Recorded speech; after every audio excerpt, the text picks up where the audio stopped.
Eu quero hoje falar com os irmãos, e eu, durante essa semana, tenho meditado e pedido misericórdia para Deus para que eu possa, de algum meio ou de alguma forma, transmitir a palavra de Deus para os irmãos. E desde que eu me propus a pedir a Deus misericórdia e buscar uma mensagem, eu me lembrei de algo que a gente aprendeu há algum tempo atrás, e de uma frase de um filósofo chamado Jean-Paul Sartre, que ele diz que o importante não é o que fizeram com a gente, o importante é o que a gente faz com o que fizeram com a gente.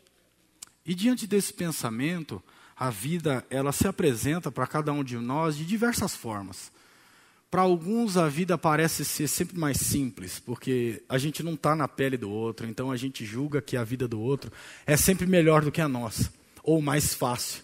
Mas nas adversidades da vida e diante dos problemas que nós enfrentamos em família, no trabalho, e entre outras coisas, nós somos levados a sempre pôr a culpa em alguém diante daquilo que nós vivemos. Nós crescemos e somos criados dentro de uma família e às vezes os relacionamentos dos nossos pais não dão muito certo. E talvez se separam ou vivem uma vida simplesmente social, e às vezes a gente sofre uma série de problemas com isso. E aí a gente tende a sempre pôr a culpa em alguém, sempre dizer, olha, fizeram isso comigo, eu sou fruto de um casamento mal resolvido, eu sou fruto de uma sociedade injusta, e a gente tenta de alguma forma justificar a nossa deficiência ou nosso problema de caráter. Então, a proposta, o pensamento que nós temos a fazer hoje é assumir as nossas culpas e assumir as nossas deficiências e não pôr a culpa em ninguém. Porque se nós estamos preocupados com o que fizeram conosco, é sempre de forma que nós vamos justificar o que fizeram conosco. Mas nós precisamos nos preocupar o que é que nós vamos fazer com o que temos na mão hoje. O que é que nós vamos fazer diante do que somos, do produto da nossa vida, do resultado de tudo que nós escolhemos, do resultado de todo o bem ou o mal que nós vivenciamos dentro dos nossos lares, dos problemas dentro das igrejas em que passamos, dos problemas em que nós vivemos de diversas formas. Isso gerou você com chateações, com malcriações, com frustrações, com aquelas coisas de dizer, olha, isso aqui eu não faço nunca mais porque eu sofri por conta disso. E tudo isso tem que girar em torno das nossas próprias decisões. E nós pensarmos e dizermos assim, olha, eu decidi ser diferente. Eu decidi que os problemas da vida, ou tudo aquilo que eu sofri, que eu vivi, não vai mais interferir nas minhas escolhas. Eu decidi que isso que eu sou, uma pessoa talvez reservada, uma pessoa talvez daquelas que retrucam com todo mundo, eu vou ser diferente. E tudo isso depende da minha e da sua decisão e daquilo que nós pretendemos fazer com a nossa vida a partir de então. Eu me lembro numa escola bíblica em que o Fernando estava explicando, em que nós somos de verdade aquilo que nós, não aquilo que nós começamos a ser a partir do momento que aceitamos a Jesus. Nós somos o que nós fomos criados, tudo aquilo que nós vivemos, tudo aquilo que nós vivemos antes de aceitar a Jesus e aquilo que nós vivemos depois de aceitar a Jesus. O Senhor Jesus salvou tudo isso. Esse todo defeituoso, bonito, feio, não sei. Esse todo errado, esse todo distorcido, com defeitos de caráter. Mas o pensamento hoje que eu quero levar os irmãos a refletir é exatamente isso. O que é que você resolveu fazer com tudo isso aí? Que você tem na vida, todos os seus problemas, todas as suas frustrações, todos os nossos defeitos psicológicos. O que é que nós vamos decidir? Ou o que é que você decidiu e talvez não conseguiu sustentar? Diante disso, meus irmãos, eu pensei num texto que eu acho propício. É o capítulo 37 do livro de Gênesis, que fala sobre o José, um texto conhecidíssimo, que muitos de nós já lemos, já relemos, já pregamos, já ouvimos as pessoas pregarem, e entre outras coisas. Um texto muito rico. E o capítulo 37 vai dizer assim, Jacó voltou a habitar na terra de Canaã, onde seu pai tinha morado como estrangeiro. A história da família de Jacó é a seguinte: quando José tinha 17 anos, o trabalho dele era pastorear os rebanhos com seus irmãos. Como era ainda muito jovem, ele acompanhava os filhos de Bila e de Zipa, mulheres de seu pai. Quando voltava do campo, José contava ao pai as más notícias a respeito dos seus irmãos.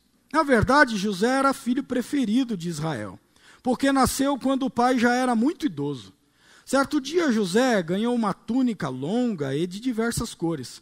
Quando seus irmãos viram que o pai amava mais do que todos os outros filhos, odiaram-no e já não conseguiam falar amigavelmente com ele. Certa noite, José teve um sonho e, quando contou esse sonho aos seus irmãos, eles ficaram com ainda mais ódio dele. Peço que ouçam o sonho que tive, disse-lhes. Vejam só, sonhei que estava amarrando os feixes de trigo no campo, quando o meu feixe se levantou e ficou em pé, e os seus feixes o rodearam e se inclinaram diante dele. Seus irmãos disseram: você está querendo dizer que vai reinar sobre nós? Ou que nos vai governar? Por causa dos seus sonhos e das suas palavras, o ódio deles aumentava cada vez mais. José teve outro sonho e contou aos seus irmãos: sonhei que o sol e a lua e as 11 estrelas se inclinavam diante de mim.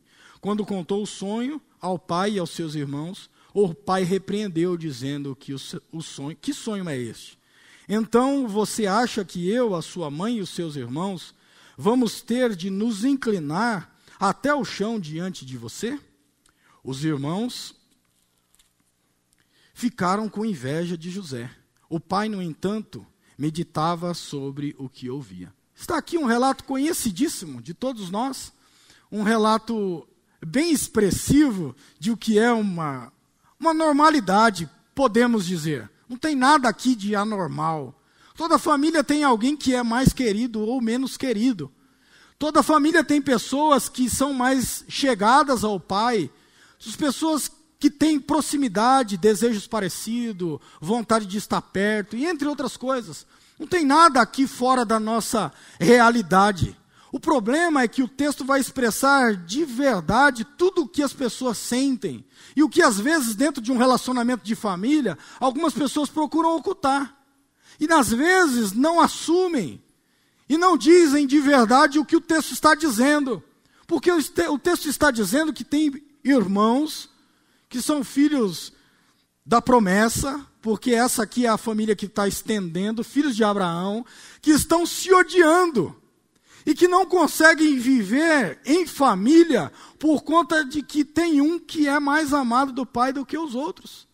E aqui a gente tem um problema sério, porque esse camarada chamado José, parece que ele é aquele cara que entrega os irmãos. Parece que ele é aquele camarada que conta para o pai tudo de errado que os irmãos fizeram. E parece que dentro da nossa família tem sempre esses. Ou não tem, meus irmãos? Vamos falar a verdade, tem. Sempre tem, eu estou vendo ela ali em cima. Sempre tem essa pessoa que vai contar para o pai, para a mãe, tudo que a gente fez. Principalmente o que está errado, né? O que é certo não vai ser contado. Então, dentro dessa relação, vai nascer um sentimento desagradável. Agora a gente precisa saber lidar com isso. Porque não deixa de ser os nossos irmãos e não deixa de ser as pessoas que queremos bem. E qual que é o sentimento que começa a brotar nesses homens que estão contando isso? Começa a brotar esse sentimento de ódio, um desejo de matar um irmão, um desejo de querer que essa pessoa não existisse, um desejo de fazer com que tudo isso que está acontecendo nunca tivesse existido. E agora nós temos irmãos que trabalham, um irmão que está ali observando, que não está trabalhando. O texto diz que ele pastoreia, mas provavelmente ele está só ajudando, observando o trabalho dos irmãos para ver se está sendo adequado ou não, e contando para o pai: ó pai, eles não trabalharam direito. Olha pai, eles trabalharam direito. Olha, aquele dali, ó, o Wagner, não, o Fernando, eles estão indo, mas tem outro ali que não está muito legal. E eles começam sempre, Isso vai causar um sério problema diante deles. E aí esse camarada que já não é muito bem visto pelos irmãos, diz assim, olha, eu tive um sonho, e vocês vão se prostrar diante de mim. Oh, que alegria! A gente ainda vai ter que servir esse irmão que ninguém gosta dele. Perceba que dentro de tudo isso, nós precisamos fazer escolhas. Nós estamos diante de problemas e eu preciso decidir o que vai acontecer. E qual sentimento eu vou permitir aflorar no meu coração. Eu estou diante de situações e circunstâncias que ele vai ser levado a tomar e diante de uma escolha. Você tem a liberdade, por mais que o conceito de liberdade é um conceito muito difícil de se definir, e as pessoas vão tender a dizer que a gente não é livre totalmente, mas há uma liberdade para se escolher as coisas. Você tem uma opção em desejar odiar e alimentar o seu ódio, ou você tem a opção em dizer assim, eu estou buscando deixar de odiar as pessoas. Há uma liberdade, e diante da liberdade há uma responsabilidade diante da escolha que você faz. Porque você pode dizer assim, olha, eu estou vendo meu irmão é um problemático, meu irmão está causando ódio nos meus irmãos, e eu decidi o quê? Decidi não fazer nada. Você acabou de tomar uma decisão. Fazer nada também é uma decisão. E há uma consequência de não fazer nada também. Agora, a motivação que nós temos, que nos impulsiona a tomar decisões, ela precisa ser pautada diante do caráter de Cristo. Porque todas essas definições teológicas de liberdade ou filosóficas, elas vão tentar de alguma forma tirar Deus da conversa. De certa forma, nós temos que tirar Deus para assumir as nossas responsabilidades. E não dizer assim, olha Senhor, por que o Senhor me deu um irmão como esse? Por que o Senhor me deu a Eva? Porque se não fosse a Eva eu não tinha pecado. Por que o Senhor permitiu que essa circunstância acontecesse? Então, eu estou tentando aliviar a minha culpa. Eu estou tentando justificar as minhas decisões e dizer que eu não tenho liberdade, na verdade, é uma consequência das nossas vidas e não há possibilidade de mudar isso. Deus precisa intervir de alguma forma. Eu não preciso escolher. Então nós estamos anulando as nossas opções de mudar o mundo ao nosso redor, de mudar as nossas famílias, de mudar a nossa comunidade, de ter uma vida mais alegre, de deixar de odiar pessoas e passar a amá-las. Porque perceba o que eu acabo dizendo para minha mulher, vez por outra, aquilo que a gente faz pelos nossos filhos, às vezes acaba sendo subvertido. A gente diz, eu amo, e eu quero dar cada vez mais para eles, e eles acabam tendo outro olhar para nós. Parece que um pai desejou amar um filho, e esse amor foi subvertido na vida dos outros irmãos, transformado em ódio. E aqui a gente tem uma família que começa a ter problemas sérios. E aí eles têm uma decisão. O que a gente vai fazer? A gente vai matar o nosso irmão. E se a gente matar, a gente resolve o problema. Porque ele está sonhando demais e eu quero ver o sonho se cumprir. Se a gente der um fim nesse camarada. Então jogam José na cova, dentro de um buraco, sem água. Deixam o camarada lá dentro e ficam esperando para ver o que a gente vai fazer com ele. Aí passam os mercadores. Eles falam assim, olha, a gente precisa ter um lucro nisso, porque a gente já vai levar a culpa do mal que a gente está fazendo. E a gente vai fazer o mal sem ter lucro. A gente precisa ter algum benefício. A gente precisa ter algum retorno da nossa maldade. Perceba como o ser humano chega a essa situação. Você pode ler depois do 37 em diante na sua casa. Você vai perceber que eles estão dizendo assim, a gente precisa ter um lucro desse nosso mal, porque a gente já que vai levar a culpa, a gente precisa ter um retorno disso. Perceba que passa a pensar o outro como alguém que pode lhe proporcionar lucro, benefício, te dar um retorno mesmo que você não faça bem para ele. E parece que é algo ilógico diante da naturalidade do ser humano e principalmente diante do cristianismo. Porque o natural é a gente plantar o bem e colher o bem. Mas aí Jesus vem e diz assim, olha, se lhe baterem no rosto, dê a outra face. Ou seja, pague o mal que fizeram para você com o bem. E não retribua ou lucre com o mal que você faz. Então eu olho para a história que nós estamos aqui narrando, E eu percebo que há um desejo de que a gente pense diferente disso. E aí esse camarada é vendido. Nessa ocasião, ele vai parar lá no Egito. Meus irmãos, quando ele chega no Egito, você imagina, a gente tem muito menos problema do que esses, né? Aí você imagina o camarada chega lá no Egito, vendido, ele era livre, agora ele é um escravo, na casa de Potifar. E quando ele chega na casa desse Potifar, o Potifar começa a perceber algo diferente nesse jovem. Começa a perceber que Deus abençoa ele. Começa a perceber que ele é um bom administrador. Então Potifar dá tudo que ele tem, todos os bens, tudo para ele administrar. E o que eu acho mais interessante que o texto vai dizer, que o Senhor estava com José e o abençoava em tudo que fazia. E ele passou a morar na casa do seu senhor egípcio. O que eu percebo nessa fala é que parece que ela faz algo diferente, totalmente dissoante ou dissonante daquilo que nós pensamos. Nós pensamos assim, o Senhor Jesus vai me abençoar, então o Senhor Jesus me dê uma direção. O Senhor Jesus me mostre alguma coisa. O Senhor Jesus faz isso, mas parece que o texto está dizendo assim, o que ele fazia, o Senhor abençoava. Então parece que tem uma decisão para ser tomada, e a partir da sua decisão, da sua busca em fazer alguma coisa, que o Senhor vai te abençoar. Porque mais uma vez parece que a gente fica esperando o Senhor Jesus dizer assim, olha, faça assim, faça isso. E essas escolhas, eu não estou falando aqui somente de coisas espirituais, estou falando de coisas da vida. Às vezes a gente está decidindo ou tentando buscar algo para mudar a nossa vida, talvez para trabalhar menos, para ter mais tempo para a família, e a gente fica esperando a coisa cair do céu.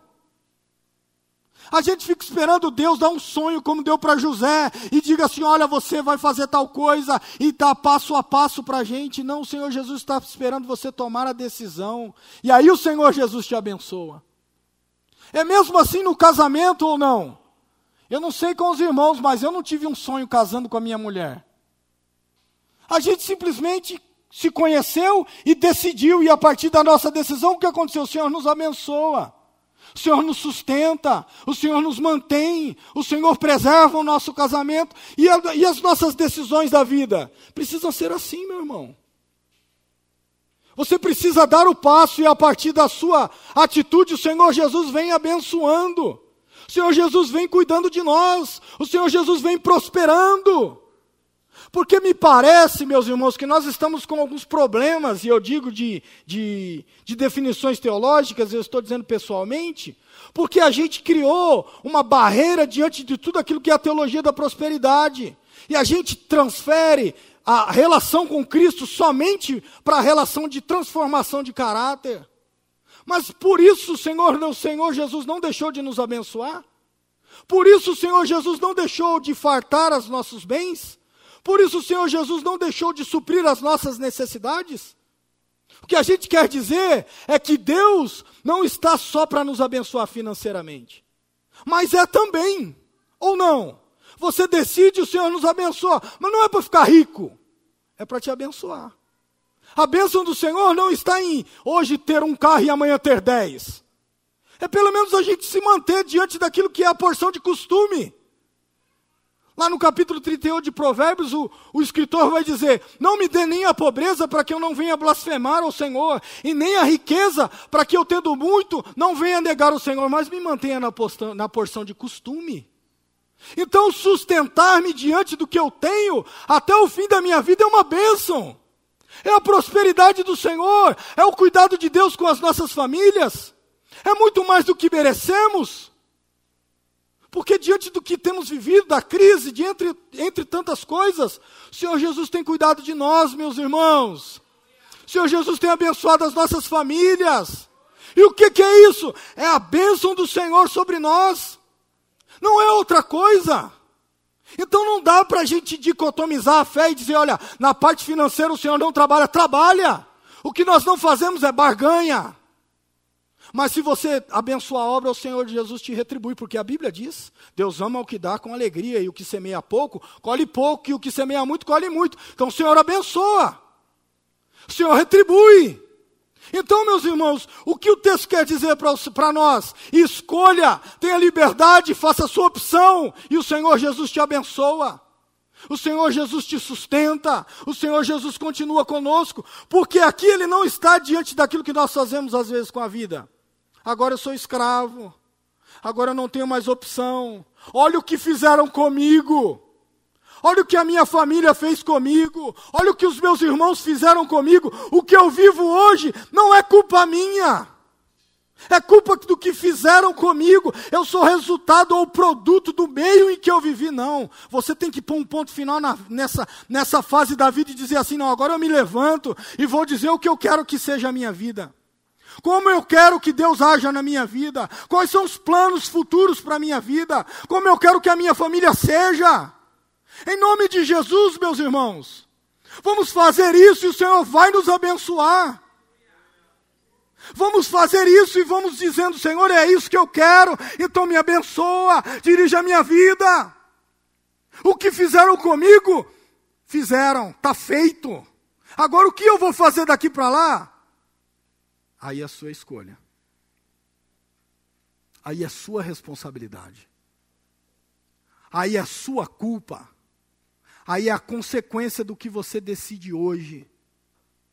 Então olhe para o texto e eu percebo que esse jovem está escravo, mas ele está trabalhando. Esse jovem está preso, limitado, mas ele está trabalhando, ele está ativo, ele está fazendo o que ele sabe fazer bem, cuidar do trabalho dos outros. É verdade. Ele já começa logo cedo, olhando o trabalho dos irmãos e dizendo, olha, está acontecendo isso. Olha, eles estão fazendo assim. E quando ele vai para a casa do Potifar, o que ele faz? Nada diferente. Ele começa a olhar os servos e dizer, olha, tem que fazer aqui, tem que administrar daquele jeito, tem que fazer assim. E ele prospera. Mas ele prospera ao seu Senhor também. Porque o que eu acho mais maravilhoso nessa passagem do capítulo 39 é que ele vai dizer assim, e percebendo Potifar que o Senhor era com ele, entregou tudo que tinha na mão dele.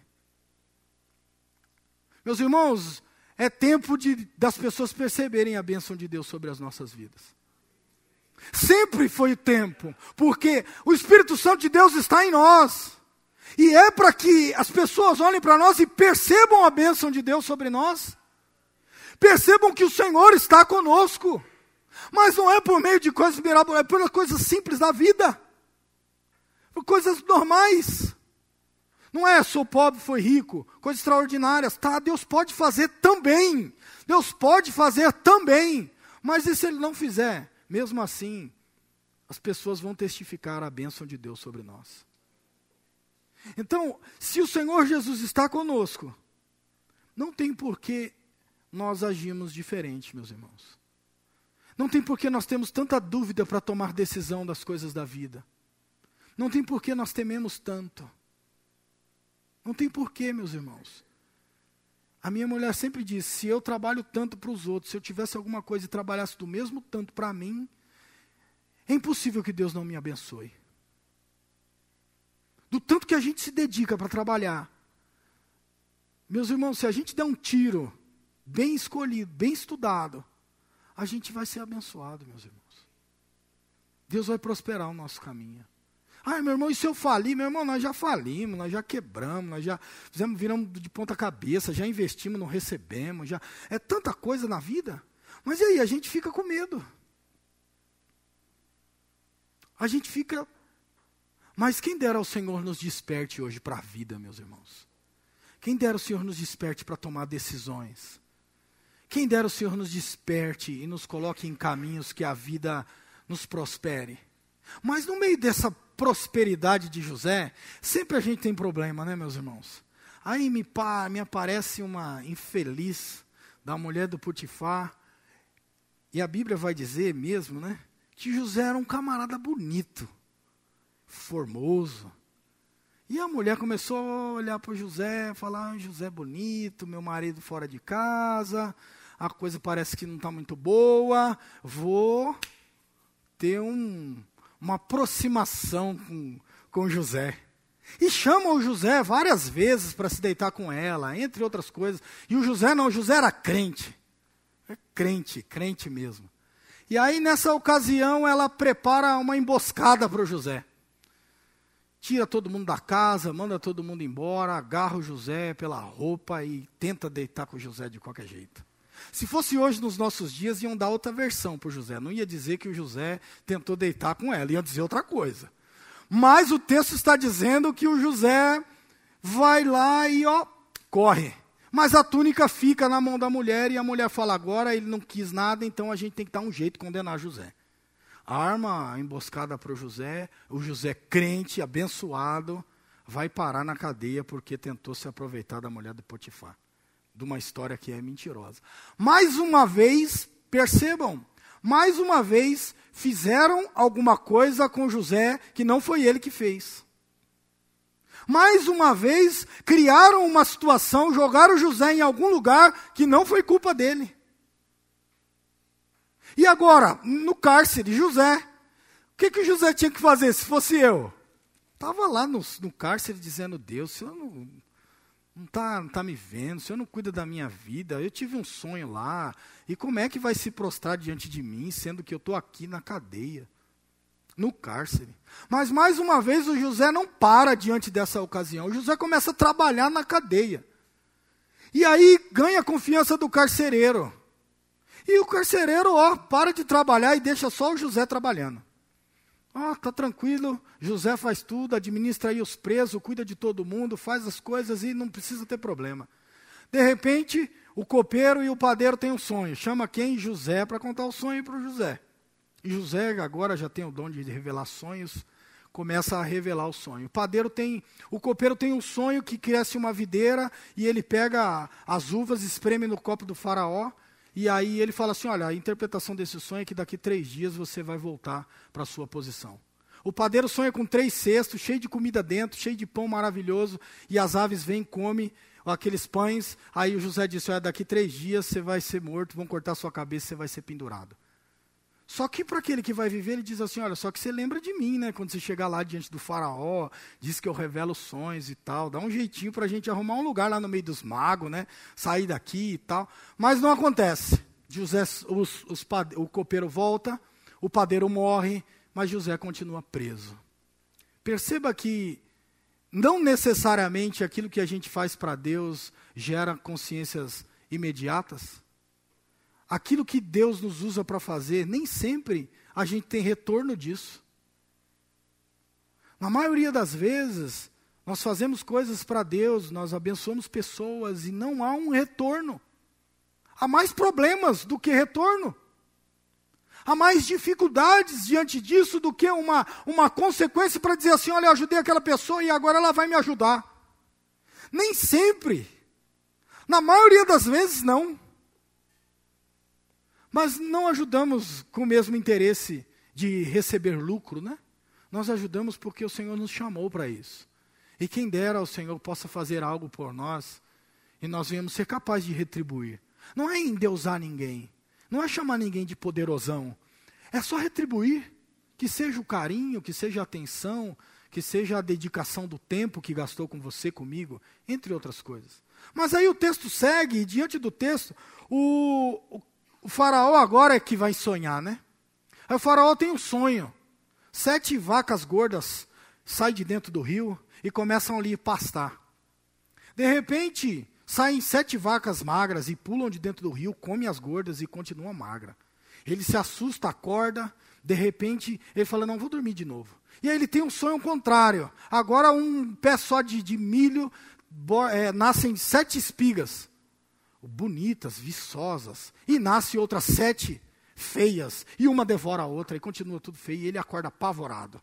Aí ele conta para o copeiro lembra do José. Agora é a hora do José subir para revelar o sonho do faraó. Nessa ocasião, tratam bem o José, cuidam dele, se apresenta, e ele vai revelar o sonho. Na verdade, é um sonho só que quer dizer que vai ter 7 anos de grande fartura e abundância, e 7 anos de grande fome e miséria. Nessa ocasião, ele vai dizer assim, olha, então, faraó, você tem que arrumar um camarada que administre bem tudo. Parece que ele está arrumando um cargo para ele, né? Bicho ligeiro pra caramba. Que bênção, José. Olha, você precisa de um cara bom, que administre bem, que saiba cuidar das coisas, para poder ajuntar durante esses 7 anos de fartura, e depois, nos 7 anos de fome, ele possa distribuir para as pessoas, para cuidar da vida das pessoas. Então, o que acontece? Ele fala assim, não tem outro sábio em que há o Espírito Santo de Deus que não seja você. Coloca o José como governador do Egito, coloca a roupa bonita nele e tal, e aí a gente analisa a consequência das decisões do José.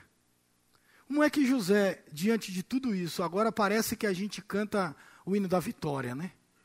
Parece que a gente veio e fala assim, não, agora Deus foi fiel com José, não é? Porque agora o José era miserável, fossa, parece que é aquele, o quiasmo, né?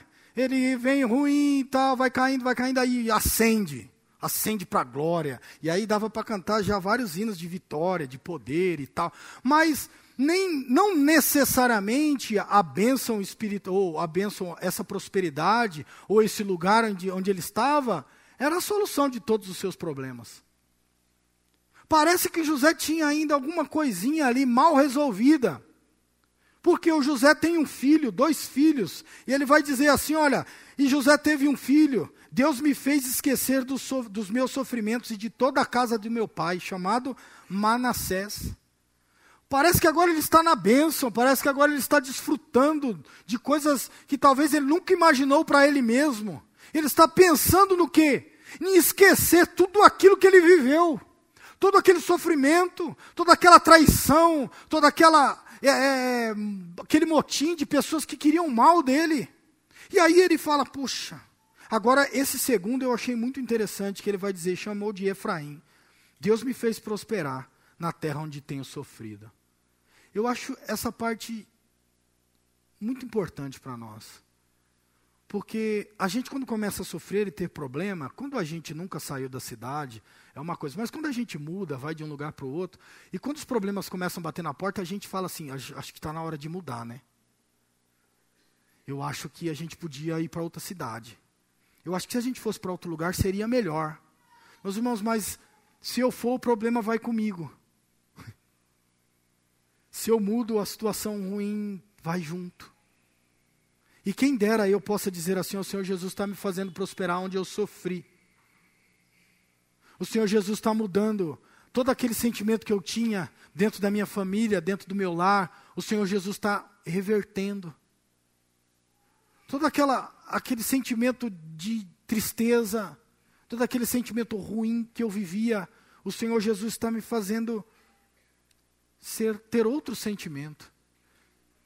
Essa reversão de situação, essa reversão de problemas, de tristeza para alegria, de angústia para não mais angústia, mas regozijo, ela vai depender das nossas atitudes, meu irmão. Ela vai depender de nós nos mantermos firmes na presença de Deus. Ela vai depender de você querer que o Senhor, e acreditar que o Senhor Jesus pode mudar tudo isso. Senão nós vamos continuar dizendo a vida é assim, se eu nasci para sofrer, é porque se eu não fui feliz é porque Deus não quis.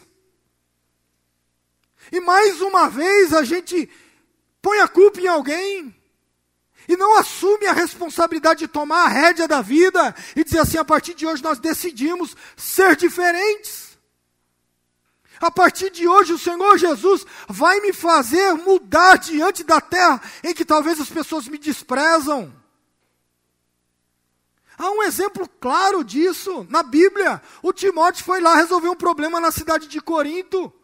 Timóteo era uma pessoa muito bem vista, muito bem querida por Paulo, pela igreja primitiva. Chegou lá, o povo da igreja olhou para Timóteo. Esse menino aí veio resolver um problema aqui na igreja? Timóteo? Manda Timóteo de volta lá para Paulo, diz para o Paulo que se ele quiser resolver o problema, que ele venha aqui resolver o problema. Aí o Paulo escreve a carta dizendo, olha, ninguém despreze a sua mocidade. Ninguém despreze o dom que há em ti, porque o Timóteo está aqui, ó, triste. Porque desprezaram Timóteo, porque ele era menino, novo, 20 e poucos aninhos. E agora eu olho para um texto como esse, e eu pergunto, que tipo de prosperidade nós estamos buscando? Que tipo de mudança Porque eu sofri e não quero sofrer mais. E o que você está fazendo para isso? Quem dera o Senhor Jesus hoje nos faça tomar atitudes diferentes, para que a gente venha colher coisas diferentes. Quem dera eu decida amar mais as pessoas, para que as pessoas também me amem. Eu gosto muito quando o Fernando diz assim, que às vezes a gente é chato. E a gente quer que as pessoas gostem da gente, mesmo sendo chato. Vamos ser um pouquinho mais legal, né? Vamos ser um pouquinho mais simpático, vamos, né, se esforçar para que as pessoas gostem da gente. Porque senão, meus irmãos, graça de Deus nenhuma vai fazer esse milagre, não. São as nossas atitudes, são a nossa forma de lidar com as pessoas. É o nosso carinho, atenção, cuidado. Tudo isso vai fazer as pessoas olhar diferente para a gente. E aí vão dizer assim, olha, verdadeiramente hoje as pessoas me veem diferente. As pessoas gostam de mim, as pessoas me ligam, as pessoas querem estar comigo. Então, eu consigo ver, dentro desse texto, algumas coisas que são indispensáveis para nós. Um camarada que era totalmente desprezado pelos irmãos, agora ele toma um posto do maior centro de cuidado da vida do mundo de então. Ele está cuidando de tudo que tinha de comida para sustentar a vida das pessoas daquela época. O faraó muda o nome de José e coloca o nome dele de Zafenat Paneia, que significa aquele que sustenta a vida. Aí tem um camarada que até ontem estava dentro da cadeia, preso, cuidando de outros presos, e agora ele está com o nome de que é aquele que sustenta a vida. Perceba a mudança que Deus pode fazer nas nossas vidas. Perceba onde o Senhor Jesus pode nos levar de diversas formas, tanto profissionalmente como espiritualmente. Depende de nós nos mantermos firmes na presença de Deus e decidirmos ser diferente. E a bênção do Senhor vai nos alcançar. Porque, meus irmãos, se olharmos para isso como igreja, nós somos esses que detêm a vida na mão, ou na fala, ou no abraço. É você e eu que leva a vida para o mundo, por meio da pregação do Evangelho, por meio de estender a assistência social. Então nós temos isso na mão hoje, meu irmão. Talvez as pessoas desprezam você, mas o poder da vida está nas nossas mãos. A fonte que jorra para a vida eterna está em nós. Agora nós precisamos cuidar e distribuir, para que as pessoas tenham vida e vida com abundância. Então não tem como, ele começa a administrar isso. Ele começa a distribuir comida, ele começa a cobrar pela comida também. E diante de tudo isso, a fome vai bater aonde? Na casa dos irmãos. E os irmãos agora estão passando por essa seca. Com 2 anos já dessa seca, o que acontece? O Jacó manda os filhos descer para onde? Para o Egito para buscar comida. Quando ele vai buscar a comida, os 11 irmãos, os 10, desculpem, porque o Benjamim ficou, eles olham e falam assim, a gente precisa de comida, vamos lá buscar. Quando eles chegam lá diante do José, o José na hora reconhece os irmãos. Na hora. E aí começa aquele diálogo para dizer assim, olha, vocês são espião, não são? Vocês vieram aqui espiar a terra, vão causar problema para nós e tal. E ele vai dizer assim, olha, eu preciso criar um jeito desse povo trazer o Benjamim para mim. Que era o irmão, filho da mesma mãe, do mesmo pai. Então ele cria um meio de segurar um irmão e falar assim, olha, vocês sobem, vão buscar o Benjamim e só vou liberar esse outro irmão quando vocês trouxerem o Benjamim para mim. E aí o pai fica apavorado, Jacó, porque já perdeu o José que amava, o Benjamim era mais novo ainda, e agora fica desesperado. Mas como a fome bate na porta, acaba o mantimento, eles falam, agora desce, vai buscar o outro irmão e vai buscar comida e leva o Benjamim também. Aí José, quando vê o Benjamim, sai correndo para chorar, né? Porque aquele irmão dele mais novo, filho da mesma mãe que ele amava, e ele sai para chorar, mas ele volta e ele fala, agora eu quero ver meu pai, né? Então cria toda aquela ocasião de colocar a taça dentro do saco de cereais dele para tentar prender eles. E aí ele se revela e diz para os irmãos que era o José. Agora você imagina essa ocasião. Você está só no topo de tudo que existe na época, e está aqui seus 10 irmãos que tentaram te matar. Qual é a decisão que você toma? Pelo menos uma surra a gente dá, né? Uma cintada a gente manda dar nesse camarada. Fala, não, peraí, os caras judiaram de mim, né? Eu era novinho naquela época. Olha o tamanho dos caras, agora não vou mandar dar uma surra nele. Mas o José não fez nada disso, ele segurou o outro lá preso e tal, mas não fez mal para ele. Pelo contrário, ele devolveu o dinheiro e deu mantimento para eles à vontade. Mas nessa ocasião ele chamou os irmãos, deu um jantar para eles. E depois ele se revela para os irmãos. Nesse momento de revelação eu acho extraordinário, porque ele vai dizer o seguinte: mas Deus me enviou diante de vocês para preservar a sua descendência na terra e para manter a vida de vocês por meio de um grande livramento. Assim não foram vocês que me mandaram para cá, mas sim Deus. Ele me fez ministro do faraó, senhor de toda a sua casa e governador de toda a terra do Egito. Agora não percam tempo, voltem depressa para o meu pai e digam-lhe: assim manda dizer seu filho José, Deus fez de mim senhor de toda a terra do Egito, venha para cá o quanto antes. Então perceba a bênção de Deus diante do sofrimento, meus irmãos. Percebam o cuidado de Deus diante de tanta aflição. E percebam o que Deus queria fazer, no fundo ele nem sabia. Ele nem tinha nem noção de que Deus daria livramento para uma família inteira, jogando ele dentro de um buraco, levando ele para o Egito, indo para o cárcere, e depois revelando o sonho do faraó. Ele não sabia que isso tudo daria livramento para a sua família. Então, meus irmãos, tudo que nós passamos na vida, nós precisamos dar esse novo sentido. Porque aqui essa ressignificação que ele faz poderia ser diferente. Agora o Senhor Jesus me mandou para cá, eu de verdade sou superior a vocês, já vi vocês se curvar algumas vezes diante de mim, então vocês vão ser meus servos. Vocês vão ser meus escravos, porque meu sonho era esse, não era? Que vocês estariam curvados diante de mim, então vocês vão permanecer aí curvados. Fica aí trabalhando para mim, eu estou mandando em todo mundo e acabou. A mágoa que tem no meu coração é problema meu, ninguém tem nada com isso. O Senhor me pôs aqui, eu faço o que eu quero. Acima de mim é só faraó mesmo, quem vai mandar em mim?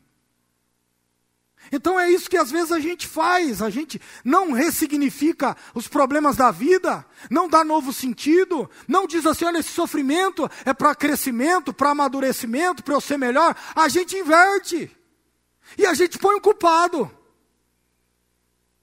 Então a gente não cresce, meu irmão, a gente não amadurece, a gente não é melhor, a gente continua sempre aquela pessoa mediana.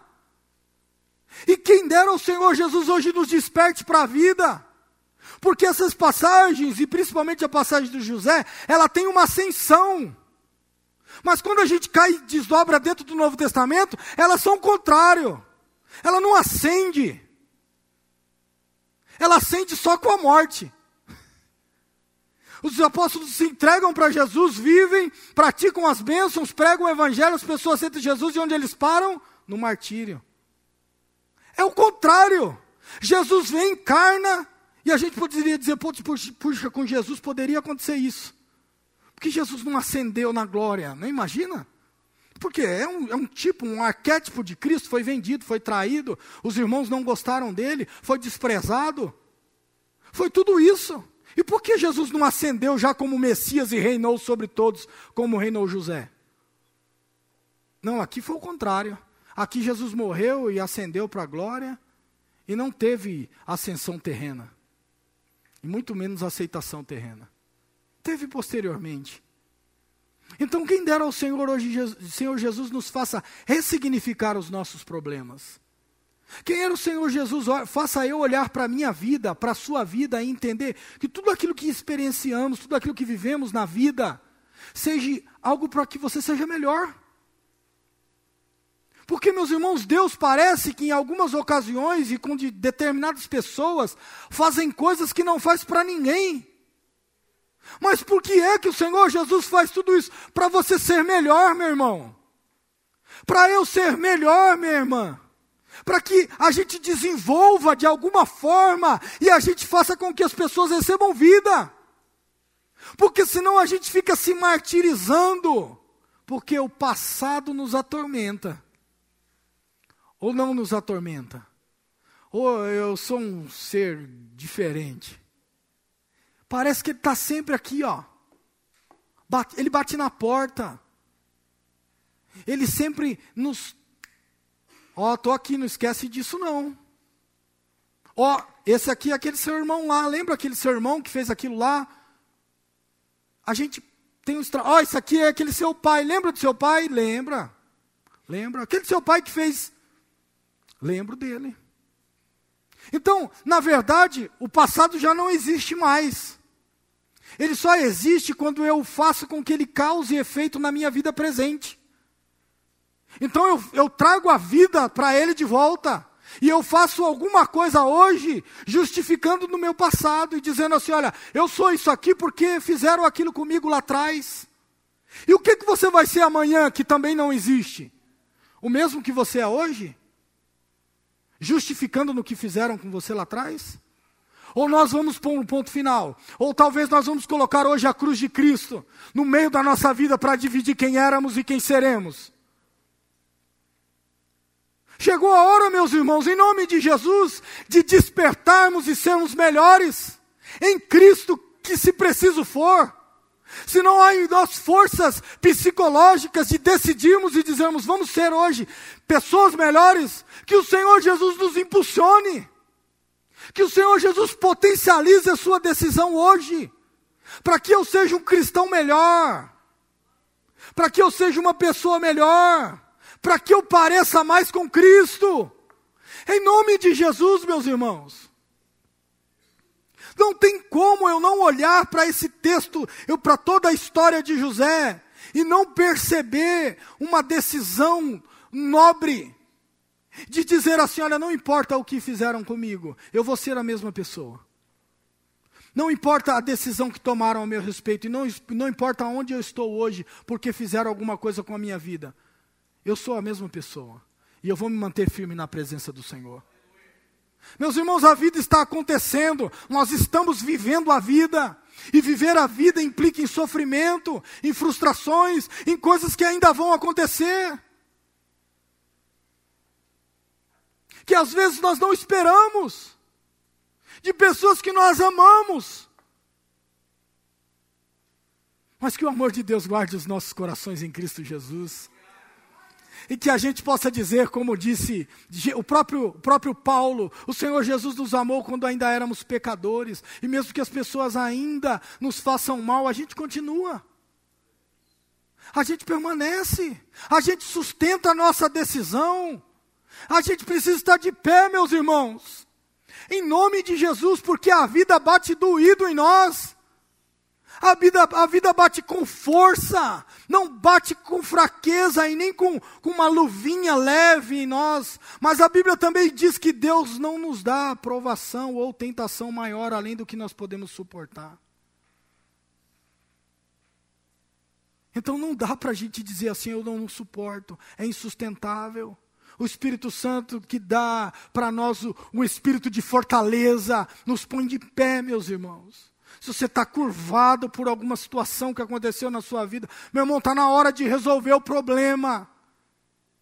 Está na hora de, se preciso for, ir lá chamar o camarada e falar assim, olha pai, eu tenho um problema com o senhor aqui, e esse problema faz tempo que não está resolvido.